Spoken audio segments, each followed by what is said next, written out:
Hi Leo, welcome to your October 2018 general read. A 3-card major arcana reading, and then one from the swords, one from the wands, one from the pentacles, and one from the cups. And then one from the Wild Kuan Yin Oracle by Alana Fairchild. So I hope you're well, wherever you are. Hope the weather's doing what you want it to do. I'm English, so I just always talk about the weather, because there's always so much going on. Right, one last shuffle, one last cut.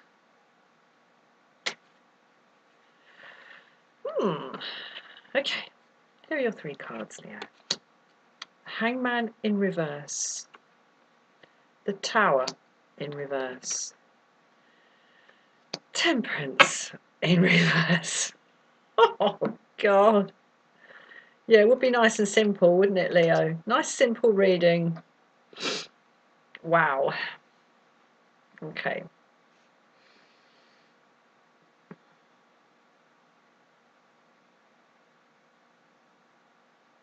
Right, well, we're coming into the reading with an energy of Hangman in reverse here, of,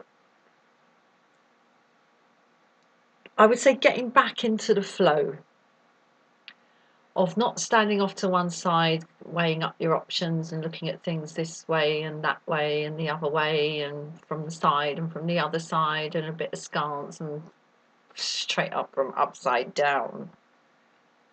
That's over. If that's what you've been doing, that's over, and we're getting back in the flow, which is great. Which is great. You know, sometimes one can stay up too long in that tree and the blood rushes to one's head and it's time to come down and just get back on it, whatever it is. The middle card here, Tower in reverse, is in this reading the opposing energy, the underbelly, the shadow side, the block, the drain, the obscuration and the obstruction. And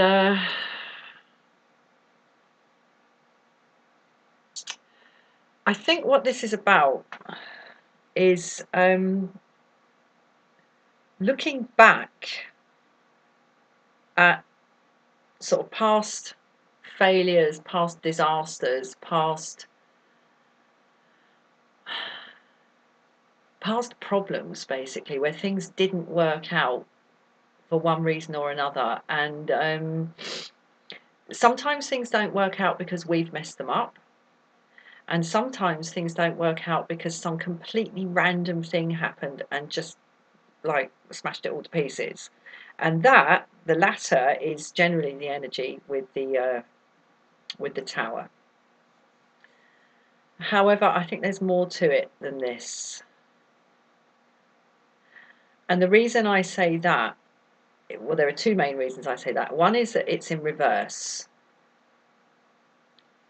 And the other is that the key to power here is,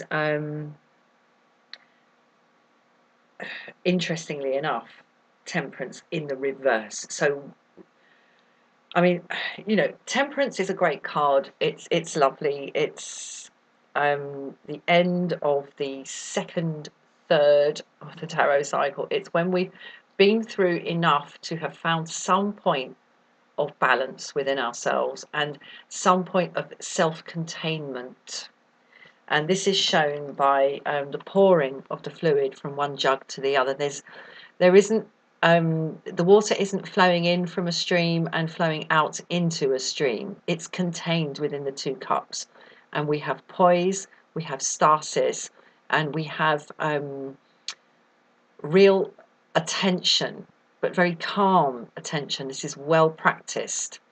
This is emotional self-containment, which is fab. However, it's here in the key to power, in the reverse. I think what this is saying is that it's time to kind of let go of feeling like it's all within you, Leo. It's all within you to sort of make sure that this never happens again. because I'm getting a real contrast here between this matter of sort of cutting yourself down from the tree. It's like, right, I've been up here long enough, like surveying things from this kind of counterintuitive vantage point, or just surveying things from all sorts of different angles, and upside down. It's time to stop that. It's time to get back in the flow. However, it's like, oh God, yeah, but this happened before, and that happened before, and what's to stop it happening again, and what can I do to make sure that the next tower I build doesn't get smashed to pieces by a bolt from the blue. And of course there is nothing you can do about bolts from the blue. That's the nature of them. The tower isn't so much about protecting yourself from that, it's about acknowledging and opening yourself up to the fact that sometimes shit just happens and it's not your fault. I mean, the only responsibility there is here in the tower is that you happen to build it there. And no, I mean, it's like blaming someone for being out on the golf course when they get struck by lightning. That's just ridiculous. It's just one of those things. One of those things. And I think, what I'm getting from this is that there is an attempt in sort of getting on with stuff to tell yourself that this can be avoided and possibly was caused by, and in future can be avoided by, handling it all kind of in-house and not opening yourself up to the flow in and the flow out. But straight up, opening yourself to the flow in and the flow out is the key to power this month. It's not all in your hands. And in a sense, it would be wonderful, wouldn't it, if everything that happens to us is actually of our own making. That would be wonderful, because then we could take complete control. With that complete control would come complete responsibility. So then if something went wrong, it would all be on us. But then it would give us the chance to actually get hold of everything and control everything. This is about control. This is control issues. And bottom line is, it's false to believe that we can control everything. We can't. Sometimes you're in the right place at the right time. Sometimes you're in the wrong place at the wrong time. And it's just the way it goes. I mean, we can only do so much to control the outcomes in our lives. We can do a lot, and we can probably all do more than we think we can, but we can't do everything. A certain amount of emotional flow and life flow is done out of house and not in house. It's all down to how we balance those things, control and lack of control. I'm reminded of a lovely quote I heard once. It was a young opera singer. She was talking about performing and what it's like to be performing. And I mean, this might be apt, actually, because as a performer, and anything, like certainly within the classical realm of music, say, and I'll just pick that one thing out as a metaphor, you practice and practice and practice and practice and practice and practice and practice. And what you're really doing when you practice is smoothing the channel that you are for the music to be communicated off the page, through you, the performer, out to the audience. You are smoothing the tube of yourself through which the pipe through which it flows, so that there are no snags, there are no bumps, there are no no sort of bits that are going to make it sputter and stutter, and so it's a lovely smooth flow. And that's the control bit when you practice for 4-5 hours every single day for 20 years. And then you get good at it, yeah? Then you really get good at it, and then you're ready to go out and perform on a professional level. And that's the control bit. And when you are actually doing that performance, it is unfolding through you, second by second, note by note, and you never, ever know how it's going to go. You can practice all you like, but bottom line is when you're actually out there on the stage, actually doing it, you have no idea how it's actually going to go. And if you're thinking, how's it going to go? How's it going to go? How's it going to go? You're going to block up. And what she said was, good performance, successful performance, is a combination of total control and total abandon. And that's what I'm getting here in this reading. Total control and total abandon. Zen and the art of performing. And I'm not saying that you're necessarily someone who goes out and performs things for a living or for fun or whatever, but it's about how you show up in the world, how you see your life in terms of what you control and what you do not control, and being open with total abandon accompanied by total control to the live unfolding of your life on a day-to-day, hour-to-hour, and minute-to-minute, moment-to-moment, breath-to-breath, Leo. Oh, and Temperance in the reverse is saying open, open, open up this feedback loop, open up this closed circuit, because somewhere that water got in, and somewhere it's going to have to, it has to flow out. You cannot stay like this forever. Right, let's get one from the swords. Okay, Six of Swords. Interesting. That's the second time that's come up today, and I've never had it before in readings, but it's the second time it's come up today. Not that that's relevant for you. Well, this is moving away from something, moving away with your power intact. But I'm not sure in what spirit we're moving away with our power intact. And the reason I say that the power is intact is because the swords are here. They're not sort of scattered, they're nicely organised, and they are in front. Excuse me, in front of the traveller. This is moving from one paradigm to another, and in that respect it reminds me of the Lovers in the Major Arcana, but anyway, that's not on the table. This is moving from one paradigm to another, and perhaps this is the matter of cutting yourself down out of this tree in Hangman in reverse here and getting back into the flow. Perhaps, where this traveller is coming from is a place of retreat, and they are, going over the water, over the emotion, with the swords intact with them, to be used, ready to be used into a new land where a new life, in symbolic terms, a new life is ready to be hacked out and lived.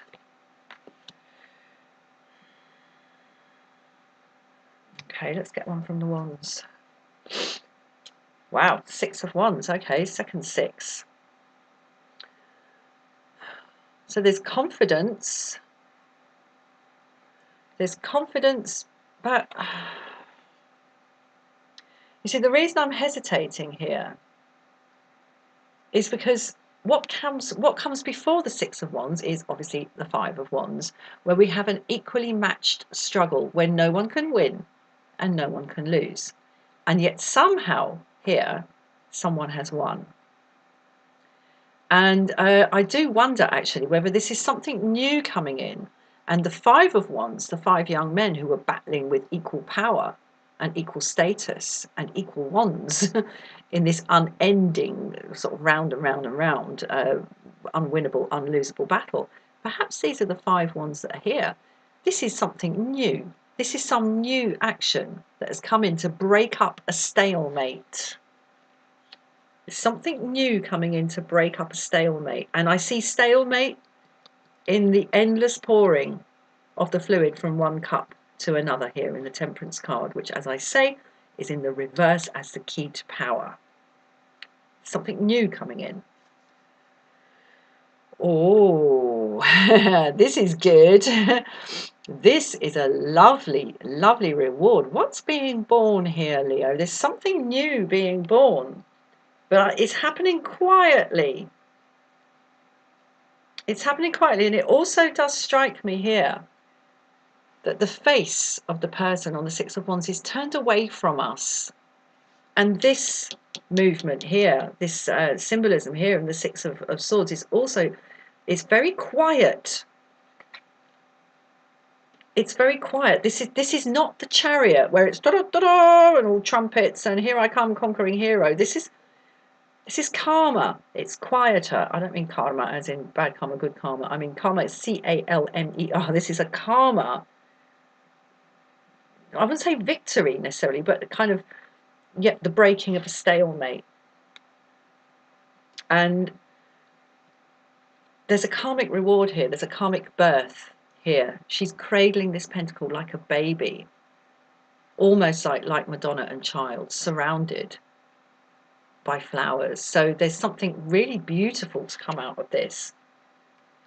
If you are willing to open yourself up to the idea, Leo, that you can't control everything in-house, much as I'm sure you would like to.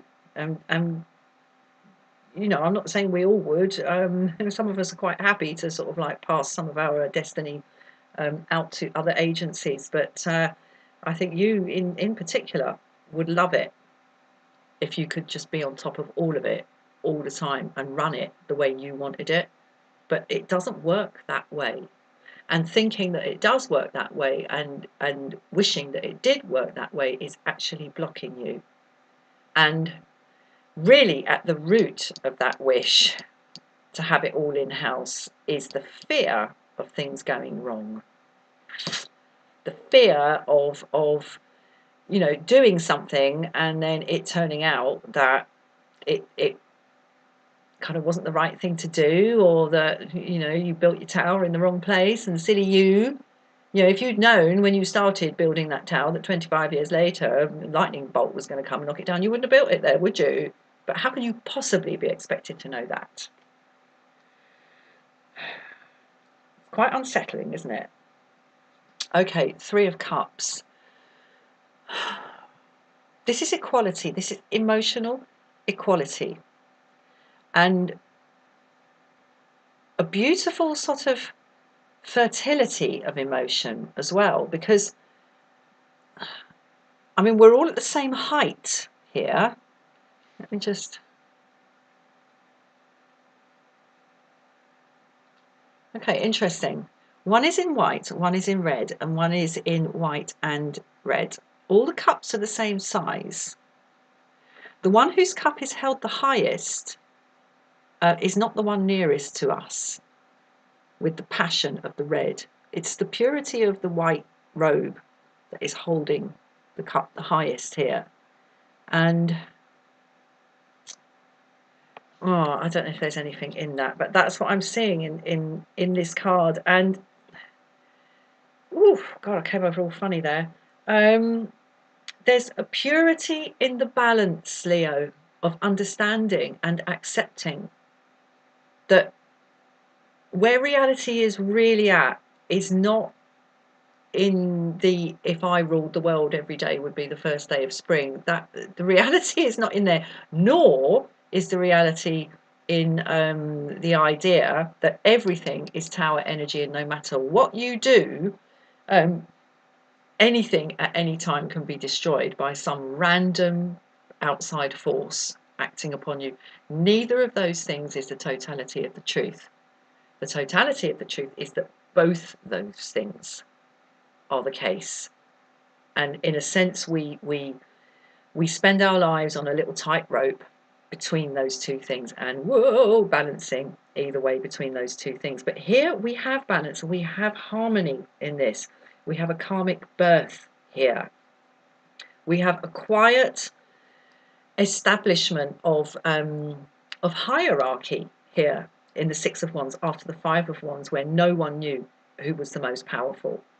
No one knew what the order of things was. Here we have some order established, and here we have the thoughts and the words of the swords unused, intact, with us ready to take into a new paradigm. This is really this is exciting.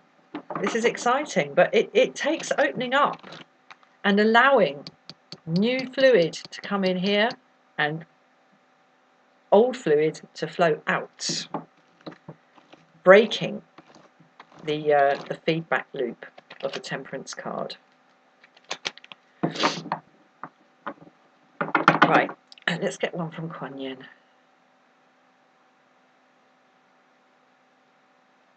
Okay, there it is.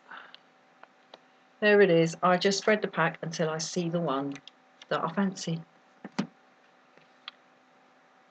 Oh, how lovely. The little one rises. Oh, how nice. How nice. You know what I get from this, Leo?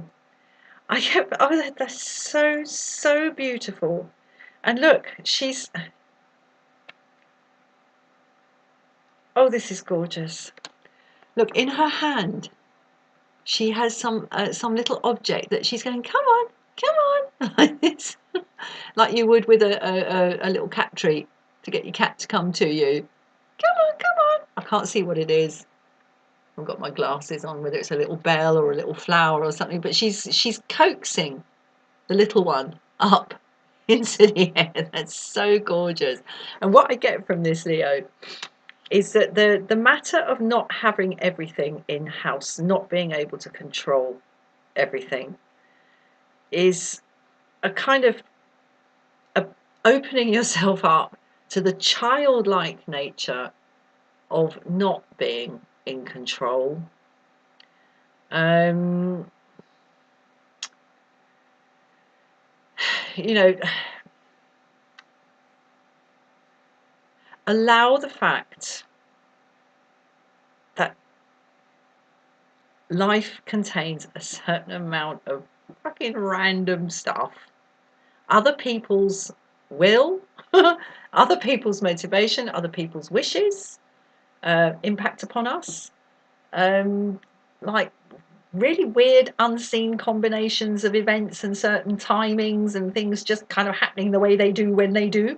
That acts upon us, and sometimes straight up fucking tower energy where something just goes bang and everything just, you know, with no warning, and you have to respond. There is a child like, oh my God, what the hell's going on about all that. But here the little one rises. So rise to it, rise to it. And here's the little one on the lap of the Queen of Pentacles here. Here's the little one sitting in the boat next to the parent who's moving off into the new place. And here's the little one in white holding her cup the highest. Allow the little one to rise and perhaps sort of join hands with the big one, who knows how to control everything and knows exactly how things should be done. You know, let them come together. It's a marriage of adult and child here. Right, I'm going to leave it there, Leo. Please like, please share, please subscribe, and I'll see you again for another reading. Take care. Cheers. Bye-bye.